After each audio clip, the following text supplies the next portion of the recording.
Сәлем достар, каналыма қош келдіңіздер. Бүгін сіздерге көзге пайдалы жемістер туралы айтатын боламын.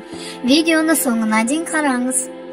Адамның ең басты байлығы денсаулық екенін бәріміз жақсы білеміз. Дені сау адам табиғаттың ең қымбат жемісі. Осы орайда сіздерге маңызды мүшелердің бірі көз туралы айтқымыз келеді. Көз адамдардың айналадағы нәрселерді көруіне мүмкіндік беретін энергиясы. Көру мүшесі арқылы біз қоршаған әлемді танимыз. Темекіден бас тартып, компьютердің алдында ұзақ уақыт отырмаудың өзі көзімізді көптеген аурудан сақтап қалады.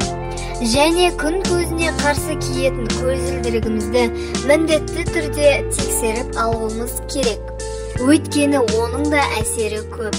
Ал ең бастысы дұрыс тамақтануымыз қажет. Сәбіз түрлі дәрумендердің қайнар көзі. Әсіресе А дәруменінің арқасында көздің көру қабілетін жақсартуға болады. Аптасына 3-4 рет сәбіз салатын жеу қажет. Сәбізді үккіштен өткізіп, қайнақпен немесе кілегеймен араластырып, тіпті оларды қосып, бұқтырма жасауға да болады. Қара жидек В1 және С дәрумендеріне бай. Оның құрамындағы лютеин көру қабілетті жақсартып, көздің шаршауын басады. Сондықтан да қара жидектен жасалған тосапты көбірек жеуге тырысыңыздар. Қара шоколад көздің қан тамырларын сақтап, мүйізге қабығын қатайтады. Сонымен қатар көздің шаршауын басып, нұрландыруға да ықпал етеді. Саумалдақ көзге ең пайдалы тағамдардың тобына кіреді.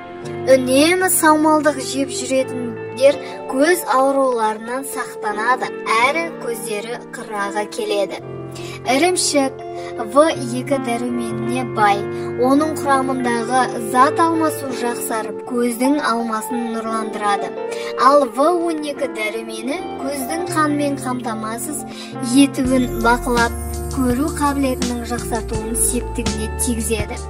Асқабақ В1 және В2 дәрумендеріне бай. Және құрамында лютеин мен зеаксантин бар. Оның бойындағы мырыш көз ауруларынан қорғап, жанарыңызды жасартатын қасиетке ие. Асқабақтан түрлі тағамдар әзірлеуге болады.